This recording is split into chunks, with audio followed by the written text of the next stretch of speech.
ಅವ್ರ ಹೆಸರು ತಗೊಳ್ಳೋದ್ರಿಂದ ಅವ್ರ ಕುಟುಂಬಕ್ಕೂ ನೋವಾಗುತ್ತೆ. ಕ್ಷಮೆ ಇರಲಿ, ಆದ್ರೆ ಅನಿವಾರ್ಯ. ಏನಂತ ಬರೆದಿದ್ರು ಸಂತೋಷ್ ಅವರು? ನನ್ನ ಸಾವಿಗೆ ಸಂತೋಷ್ ಪಾಟೀಲ್ ಅವರು ಈಶ್ವರಪ್ಪ ಅವ್ರ ಪ್ರಕರಣದಲ್ಲಿ ಸಂತೋಷ್ ಪಾಟೀಲ್ ಅವರು ಏನ್ ಬರೆದಿದ್ದು ಅಂತ ಬಹಳ ಸ್ಪಷ್ಟವಾಗಿ ಓದ್ತೀವಿ. ಕನ್ನಡದಲ್ಲಿದೆ. ಕಿವಿಗೊಟ್ಟು ಕೇಳಿ ನಾರಾಯಣ ಸ್ವಾಮಿ ಅವರೇ, ಕಿವಿಗೊಟ್ಕೊಳ್ಳಿ ಬಿಜೆಪಿ ಅವರೇ, ಏನಂತ ಹೇಳ್ತಾರೆ? ನನ್ನ ಸಾವಿಗೆ ನೇರ ಕಾರಣ ಗ್ರಾಮೀಣ ಅಭಿವೃದ್ಧಿ ಮತ್ತು ಪಂಚಾಯತ್ ರಾಜ್ ಇಲಾಖೆ ಸಚಿವರಾದ KS ಈಶ್ವರಪ್ಪನವರು.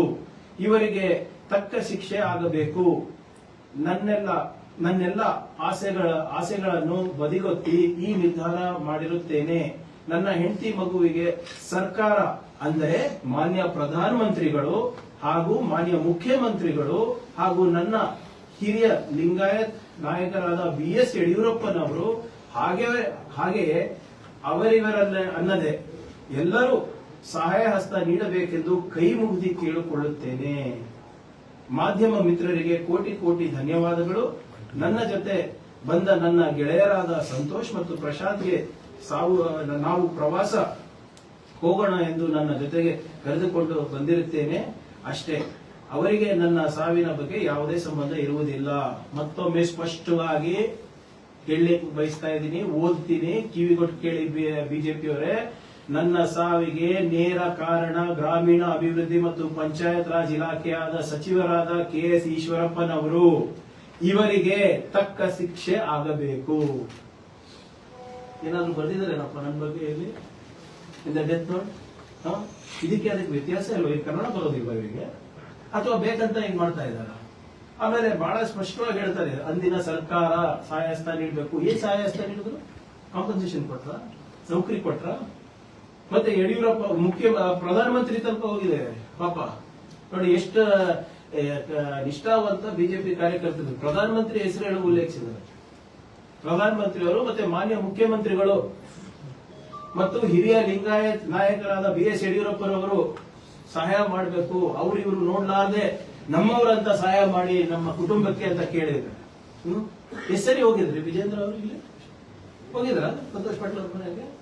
ಏನಾದ್ರು ನೀನ್ ಮೊನ್ನೆ ಬೀದರಿಗೆ ಹೋದಾಗ 5 ಲಕ್ಷ ದುಡ್ಡು ತಗೊಂಡು ಹೋಗಿದ್ರಲ್ಲ, ಇದ್ಯಾಕೆ ಹೋಗಿಲ್ಲ? ಏನಂತಾರೆ ಇದಕ್ಕೆ ಮತ್ತೆ ಬೀದರ್ ಪ್ರಕರಣಕ್ಕೆ ವ್ಯತ್ಯಾಸ ಇಲ್ಲ ಅಂತೀರಾ ಸರ್ ತಾವೆಲ್ಲರೂ?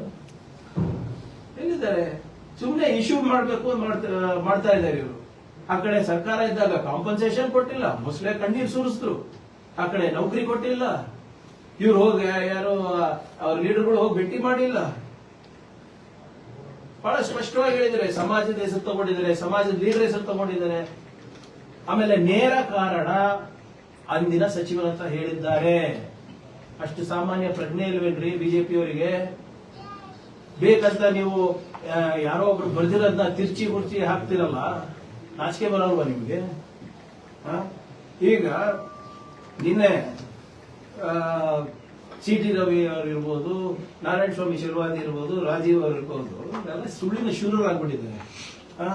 ಇವ್ರು ಕೇಳಿದ್ರಲ್ಲ ಮೊನ್ನೆ ನಮ್ಮೊಬ್ರು ಮಾಧ್ಯಮ ಸ್ನೇಹಿತರು ಕೇಳಿದ್ರು, ಸರ್ ಇವರೆಲ್ಲ ದಿನ ದಾಳಿ ಮಾಡ್ತಾರೆ ನಿಮಗೆ, ಯಾಕೆ ಇವ್ರ ಮೇಲೆ ಡಿಫಾಮೇಷನ್ ಕೇಸ್ ಹಾಕಲ್ಲ ಅಂತ ಕೇಳಿದ್ರು. ಹಾಕಿದ್ದೀನಿ. ಇದೇ ರಾಜೀವ್ ಮೇಲೆ 24/1/2024 ರಾಜೀವ್ ಅವರ ಮೇಲೆ ಡಿಫಾಮೇಷನ್ ಕೇಸ್ ಹಾಕಿದ್ರೆ ಇನ್ನೂ ಉತ್ತರ ಬರಲಿಲ್ಲ. ಈ ಸುಳ್ಳಿನ ಶೂರರು ಏನಿದ್ದಾರೆ ಹಿಟ್ ಅಂಡ್ ರನ್ ಮಾಡೋದು ಅಷ್ಟೇ ಗೊತ್ತು. ಅವಾಗ ಏನ್ ಹೇಳಿದ್ರು ಗೊತ್ತಲ್ಲ ನಿಮ್ಗೆ? Shri Priyank Kharge has declared assets to 750 crores at the age of 24-25 and Shri Priyank Kharge has not faced any struggle or hardship to earn the assets of 750 crores. 750 ಕೋಟಿ ರೂಪಾಯಿ ನಾನು ಡಿಕ್ಲೇರ್ ಮಾಡಿದ್ದೀನಿ ಅಂತ. ಯಾವಾಗ? 24-25 ವರ್ಷಕ್ಕೆ. ಅಫಿಡವಿಟ್ ಅನ್ನೋದು ಏನು ಗೊತ್ತಿಲ್ಲ. PSI ಪಾಸ್ ಆಗಿದ್ರಿ ಇವೆಲ್ಲ. ಈಗ ಇದಕ್ಕೆ ಉತ್ತರ ಎಲ್ಲಿದೆ? ಇಂಥದ್ದು ಡಿಫಾಮೇಷನ್ ಕ್ಯಾಪ್ಟನ್ ಗಣೇಶ್ ಕಾರ್ಣಿಕ್ ಅವ್ರಿಗೆ ಕೊಟ್ಟಿದೀವಿ, ವಿಜೇಂದ್ರ ಅವ್ರಿಗೆ ಕೊಟ್ಟಿದೀವಿ, ಬಿಜೆಪಿ ಅವ್ರಿಗೆ ಕೊಟ್ಟಿದೀವಿ. ಒಂದು ಕೂಡ ಇಲ್ಲಿವರೆಗೂ ಕೂಡ ಉತ್ತರ ಬಂದಿಲ್ಲ. ನಾವು ಸುಮ್ಮನೆ ಯಾಕೆ ಪಬ್ಲಿಕ್ ಮಾಡೋದು ಅಂತ ಸುಮ್ಮನೆ ಇದ್ವಿ. ಆದ್ರೆ ಇವ್ರಿಗೆ ಹಿಂಗೆ ಬಿಟ್ರೆ ದಿನಾ ಬರೇ ಸುಳ್ಳು. ಇವ್ರ ಬಂಡವಾಳನೇ ಅದಾಗಿದೆ. ಆ ಕ್ಯಾಮ್ರಾ ನೋಡ್ಬಿಟ್ರೆ ಏನಾಗುತ್ತೋ ಗೊತ್ತಿಲ್ಲ ಇವರಿಗೆ.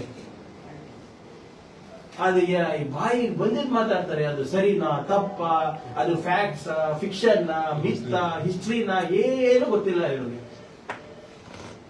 ಸುಮ್ಮನೆ ಬಹಳ ದೊಡ್ಡದಾಗಿ ಖರ್ಗೆ ಅವರ ಹೆಸರು ತಗೊಳೋದು, ಸಿದ್ದರಾಮಯ್ಯ ಅವರ ಹೆಸರು ತಗೊಳೋದು, DK ಅವರ ಹೆಸರು ತಗೊಳೋದು ಅಷ್ಟೇ. ಇವರ ರಾಜಕೀಯ ಅಸ್ತಿತ್ವ ಕಾಂಗ್ರೆಸ್ ಲೀಡರ್ ಹೆಸರುಗಳನ್ನ ಜಪ ಮಾಡೋದಕ್ಕಷ್ಟೇ ಇದೆ. ಸ್ವಂತ ಏನು ಕನ್ಸ್ಟ್ರಕ್ಟಿವ್ ಪಾಲಿಸಿ ಬಗ್ಗೆ ಮಾತಾಡ್ತಾರೆ ಏನ್ರಿ? ಯಾವ್ದಾದ್ರು ನೋಡಿದೀರಾ? ಕಳೆದ 1.5 ವರ್ಷದಲ್ಲಿ ಯಾವ್ದಾದ್ರು ಪಾಲಿಸಿ ಮ್ಯಾಟರ್ ಬಗ್ಗೆ ಮಾತಾಡಿದ್ದಾರೆ ಇವರು? ಸುಮ್ಮನೆ ಇವರು ಏನಾಗ್ಬಿಟ್ಟಿದೆ, ಹಿಟ್ ಅಂಡ್ ರನ್ ಮಾಡೋದ್ರಲ್ಲಿ ಪರಿಣಿತ ಏನು PhD ತಗೊಂಡ್ಬಿಟ್ಟಿದ್ದಾರೆ. ಮತ್ತೆ ಇವ್ರು ಬೇರೆ ಹೇಳೋದು ಬೇರೆ. ಯಾರು CM ಅವರಿಗೆ, DCM ಅವರಿಗೆ, ಪ್ರಿಯಾಂಕರ್ಗೆ ರಾಜೀನಾಮೆ ತಗೊಳಕ್ಕೆ ತಾಕತ್ತಿಲ್ಲ. The prerogative of the cabinet is of the CM. CM ಯಾರು ಬೇಕಾದ್ರೂ ಕ್ಯಾಬಿನೆಟ್ ನಲ್ಲಿ ಇಟ್ಕೋತಾರೆ, ಹೈಕಮಾಂಡ್ ಜೊತೆ ಚರ್ಚೆ ಮಾಡಿ ಬಿಡೋರಿಗೆ ಬಿಡ್ತಾರೆ. ನಿಮ್ಗೇನ್ರಿ? ನಿಮ್ಮ ಕ್ಯಾಬಿನೆಟ್ ನಲ್ಲಿ ಯಾರು ಇರ್ಬೇಕು ಯಾರು ಇರ್ಬಾರ್ದು ಅಂತ ನಾವು ತೀರ್ಮಾನ ಮಾಡೋದ? ನೀವು ತೀರ್ಮಾನ ಮಾಡ್ತೀರಾ? ಆಮೇಲೆ ನೀವು ಇನ್ನೆಲ್ಲ ತಾಕತ್ತು ದಮ್ಮು ಬಗ್ಗೆ ಮಾತಾಡಿದ್ರಲ್ಲ, ನಾನು ಒಂದು ನೇರವಾದಂತ ಪ್ರಶ್ನೆ ಕೇಳ್ತೀನಿ. ನಾರಾಯಣ ಸ್ವಾಮಿ ಚಲುವಾದಿ ಅವರೇ, ವಿಜೇಂದ್ರ ಅವರೇ ಇತ್ಯಾದಿ ಅಂಡ್ ಗ್ಯಾಂಗ್ ಮೊನ್ನೆ ಕೋರ್ಟಿಗೆ ಮುನಿರತ್ನ ಅವರು ದೋಷಾರೋಪಣ ಪತ್ರ ಸಲ್ಲಿಕೆಯಾಗಿದೆ, ಚಾರ್ಜ್ ಶೀಟ್ ಸಲ್ಲಿಕೆ. ನನ್ನ ರಾಜೀನಾಮೆ ಕೇಳೋ ತಾಕತ್ತಿರೋ ನಿಮ್ಗೆ, ನಿಮ್ ಪಕ್ಷದಲ್ಲಿರುವಂತ MLA ರಾಜೀನಾಮೆ ಕೇಳೋ ತಾಕತ್ ನಿಮ್ಗಿಲ್ವಾ? ಏನು ಅಷ್ಟೇದಕ್ಕೆ ಹೆಸರು ಮುನಿರತ್ನ ಅಂದ್ಕೊಂಡು ಹೊಡಿದ್ರೆ ಏನ್ ಅಷ್ಟೇ ಭಯ ನಿಮ್ಗೆ? ಇಲ್ಲಿ ನಿಮ್ಗೂ HIV ಚುಸ್ಬಿಡ್ತಾರ ಇಲ್ಲಿ. ಇದು ದೋಷಾರೋಪಣ ಪಟ್ಟು ಮೊನ್ನೆ ಕೋರ್ಟ್ ಇಂದ ನಾವು ತರಿಸಿದ್ವಿ ಸರ್, ಇದು ಶುಲ್ಕ ಕಟ್ಟಿ. ಬಹಳ ಇದು ಕಳ್ಸಿಕೊಡ್ತೀನಿ, ದಯವಿಟ್ಟು ಮಾಧ್ಯಮದ ಸ್ನೇಹಿತರು ನೋಡ್ಬೇಕು. ಒಂದೇ ಒಂದು ಪ್ಯಾರ ಓದ್ಬಿಡ್ತೀನಿ ಕೊನೆಯದಾಗಿ. ಮುನಿರತ್ನ ರವರು ಅವಾಚ್ಯ ಶಬ್ದಗಳಿಂದ ನಿಂದಿಸಿ ಬೆದರಿಕೆ ಹಾಕಿರುವುದು ತನಿಖಾ ಸಮಯದಲ್ಲಿ ಸಂಗ್ರಹಿಸಿದ ಸಾಕ್ಷ್ಯಾಧಾರಗಳಿಂದ ಮತ್ತು ದಾಖಲಾತಿಗಳಿಂದ ದೃಢಪಟ್ಟಿರುತ್ತೇವೆ. It is proved. ಆರೋಪಿಯು ಸಾಕ್ಷಿ 101 ರವರನ್ನು ಉದ್ದೇಶಿಸಿ ಜಾತಿ ನಿಂದನೆ ಮಾಡಿರುವ ಬಗ್ಗೆ ಸಾಕ್ಷಿ 04 ಚೆಲುವರಾಜು ರವರು ಸಂಗ್ರಹಿಸಿದ ಆರೋಪಿ ಮುನಿರತ್ನ ರವರದೆನ್ನಲಾದ ಆಡಿಯೋ ಕ್ಲಿಪ್ಪಿಂಗ್ಗಳಲ್ಲಿರುವ ಧ್ವನಿ ಆರೋಪಿಯ ಮಾದರಿ ಧ್ವನಿಯಾಗಿ ಹೋಲಿಕೆಯಾಗಿರುವ ಬಗ್ಗೆ ಸಾಕ್ಷಿ 25 ಪಲ್ಲವಿ ND ರವರು ನೀಡಿರುವ ತಜ್ಞರ ವರದಿಯಿಂದ ದೃಢಪಟ್ಟಿರುತ್ತದೆ. ತಾಕತ್ತು ದಮ್ಮು ಇದ್ರೆ ಫಸ್ಟ್ ಇವ್ರಿಗೆ ಇಂಥವ್ರಿಗೆ ಪಾರ್ಟಿಯಿಂದ ತೆಗಿರಿ. ದಲಿತ ವಿರೋಧಿ, ಮಹಿಳಾ ವಿರೋಧಿ, ಅಶೋಕ್ ಅವರೇ ಒಕ್ಕಲಿಗರ ಹೆಣ್ಮಕ್ಳಿಗೂ ಬೈದಿದ್ದಾರೆ. ಏನ್ ಮಾಡ್ತಾ ಇದ್ರ ನಿಮ್ ಪಾರ್ಟಿನಲ್ಲಿ? ಬೇಟಿ ಬಚಾವ್ ಬೇಟಿ ಪಡಾವ್ ಅಂತ ಎಲ್ಲ ಹೇಳ್ತಿರಲ್ಲ, ಅದೇನ್ ಬರೀ ಮನ್ ಕಿ ಬಾತ್ಗೋಸ್ಕರನಾ? ನೋಡಿ ಏನಂತಾರೆ, ಆದ್ದರಿಂದ ಆರೋಪಿಯ ವಿರುದ್ಧ Kalam 31R, 31S, 31U, 32VA ಪರಿಷ್ಠ ಜಾತಿ ಮತ್ತು ಪರಿಷ್ಠ ಪಂಗಡ ದೌರ್ಜನ್ಯ ತಡೆ ಕಾಯ್ದೆ 1989 ಮತ್ತು Kalam 153A1, A, B, 504, 506 IPC ಅಡಿಯಲ್ಲಿ ಈ ದೋಷಾರೋಪಣ ಪಟ್ಟಿ ಆಗಿದೆ. ಕೊಟ್ಟಿದ್ದಾರಲ್ರಿ, ಪರಿಷ್ಠ ಜಾತಿ ಮತ್ತು ಪರಿಷ್ಠ ಪಂಗಡ ದೌರ್ಜನ್ಯ ತಡೆ. ನಾರಾಯಣ ಸ್ವಾಮಿ ಅವರೇ ಮಾತೆತ್ತಿದ್ರೆ ಸಮಾಜದ ಬಗ್ಗೆ ಹೇಳ್ತಿರಲ್ಲ, ಬಾಬಾ ಸಾಹೇಬ್ರ ಬಗ್ಗೆ ಹೇಳ್ತಿರಲ್ಲ, ಎಲ್ಲೋಯ್ತು ನಿಮ್ದು? ನಿಮ್ಗೆ ಯಾಕೆ ತಾಕತ್ತಿಲ್ಲ ಇವ್ರದ್ದು ನೋಟಿಸ್ ಕೊಡಕ್ಕೆ? ನಿಮ್ಗೆ ಯಾಕೆ ತಾಕತ್ತಿಲ್ಲ ಇವ್ರದ್ದು ರಾಜೀನಾಮೆ ಪಡೀಲಿಕ್ಕೆ? ಯಾಕಂದ್ರೆ ನಿಮ್ಮ ಕುರ್ಚಿ ಕಾಯಂ ಇರೋದು ಎಲ್ಲಿ ತನಕ ನೀವು ಸಿದ್ದರಾಮಯ್ಯ ಅವರಿಗೆ ಬೈತೀರಾ, ಖರ್ಗೆ ಅವರಿಗೆ ಬೈತೀರಾ, ನಮ್ಗೆ ಬೈತೀರಾ, DK ಶಿವಕುಮಾರ್ ಅವರಿಗೆ ಬೈತೀರಾ, ಅಲ್ಲಿ ತನಕ ಮಾತ್ರ ನಿಮ್ಮ ಕುರ್ಚಿ ಇರೋದು. ಇವ್ರು ನಿನ್ನೆ ವಿಜೇಂದ್ರ ಅವರು ಹೋಗಿ ರಿಪೋರ್ಟ್ ಕಾರ್ಡ್ ಸಬ್ಮಿಟ್ ಮಾಡಿ ಬಂದಿದ್ದಾರೆ, ನಮ್ಗೆಲ್ಲ ಎಷ್ಟು ಸರಿ ಬೈದಿದ್ದಾರೆ ಅಂತ. ನಿಮ್ಗೆ ನಾನು ಬಹಳ ಸಿಂಪಲ್ ಆಗಿ ಕೇಳ್ತಾ ಇರೋದು ಸರ್, ಇವ್ರಿಗೆ ನಮ್ಮ ಪಾರ್ಟಿ ಬಗ್ಗೆ ಅಷ್ಟು ಕಾಳಜಿ ಇದೆ. CM ಅವ್ರು ಯಾಕೆ ರಾಜೀನಾಮೆ ತಗೋತಾರೆ, ನೀವ್ ಯಾಕೆ ರಾಜೀನಾಮೆ ತಗೋತಲ್ಲ ನಿಮ್ ಪಾರ್ಟಿದು? ಯತ್ನಾಳ್ ಅವ್ರ ಬಗ್ಗೆ ಒಂದ್ ನೋಟಿಸ್ ಕೊಟ್ಟಿದಾರ ಸರ್? ನನ್ಗೆ ಗೊತ್ತಿಲ್ಲ, ನಿಮ್ಗೆ ಗೊತ್ತಿದ್ಯಾ? ಒಂದ್ ನೋಟಿಸ್ ಕೊಟ್ಟಿದಾರ ವಿಜೇಂದ್ರ ಅವರು? ಒಂದ್ ನೋಟಿಸ್ ಯಾರಾದ್ರೂ ಮಾಡ್ತಾ ಇರೋ ತಪ್ಪು ಅಂತ ನಾರಾಯಣ ಸ್ವಾಮಿ ಚೆಲುವಾದಿ ಹೇಳಿದಾರ, CT ರವಿ ಹೇಳಿದಾರ, ಕುಮಾರ್ ಬಂಗಾರ ಅಪಾರ ಔಟ್ ರೈಟ್ ಆಗಿ ಹೇಳಿದ್ದಾರೆ, ಹೊಸ ವರ್ಷ ಹೊಸ ಅಧ್ಯಕ್ಷ.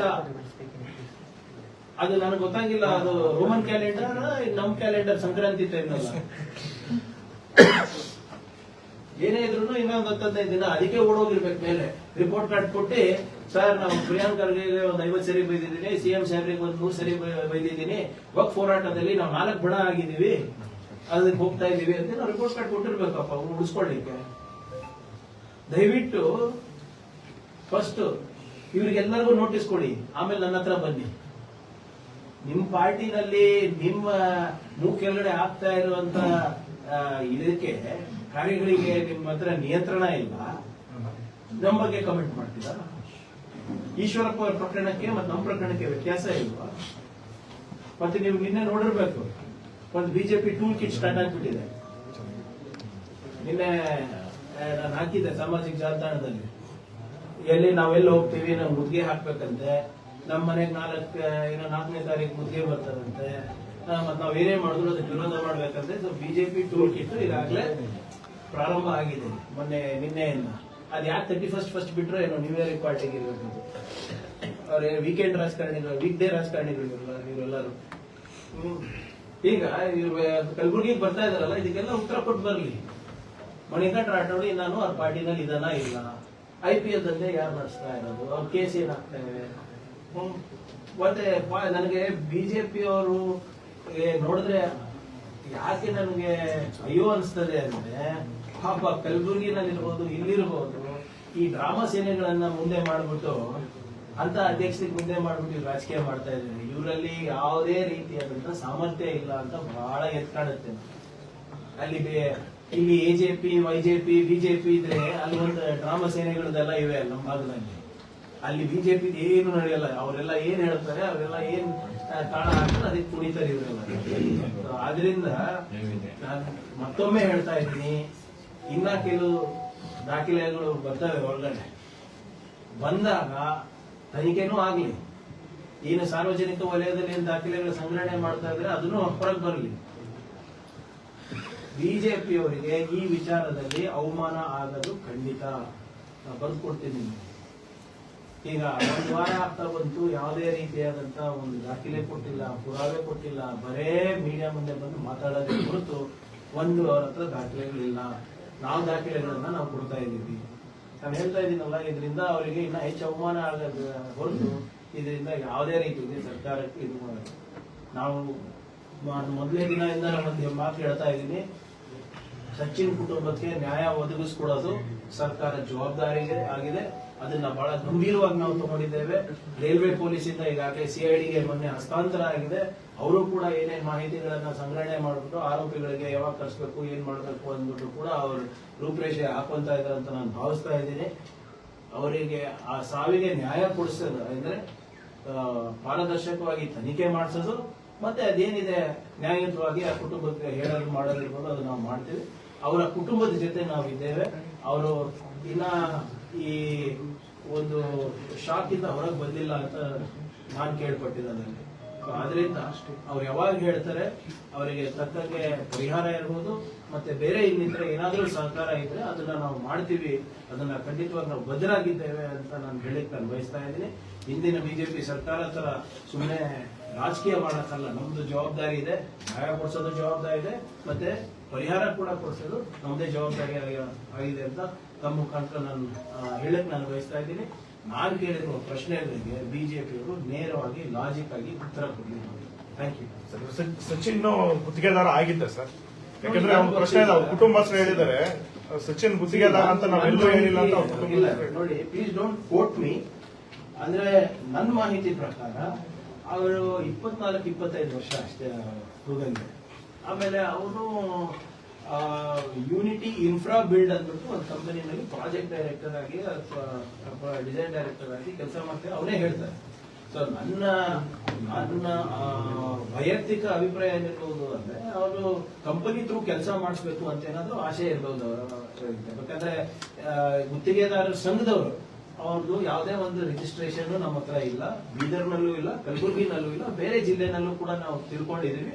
ನಮ್ಮಲ್ಲಿ ಅವ್ರ ನೋಂದಣಿ ಆಗಿಲ್ಲ ಅಂತಾನೆ ಅವರೇ ಸ್ಪಷ್ಟವಾಗಿ ಹೇಳಿದ್ದಾರೆ. ಸೊ ಯಾರು ಗುತ್ತಿಗೆದಾರರು, ಕ್ಲಾಸ್ 3 ಯಾರು, ಕ್ಲಾಸ್ 2 ಯಾರು, ಕ್ಲಾಸ್ 1 ಯಾರು ನಮ್ಗೆ ಗೊತ್ತಾಗೋದಿಲ್ಲ until unless they are doing some work. So ಅದಾಗಲೇ ಸ್ಪಷ್ಟವಾಗಿ ಗುತ್ತಿಗೆದಾರ ಸಂಘ ಹೇಳಿದ್ದಾರೆ. ಸರ್, ಈಗ ಬಿಜೆಪಿ ಹೋರಾಟ ಅಥವಾ ಹೇಳಿಕೆ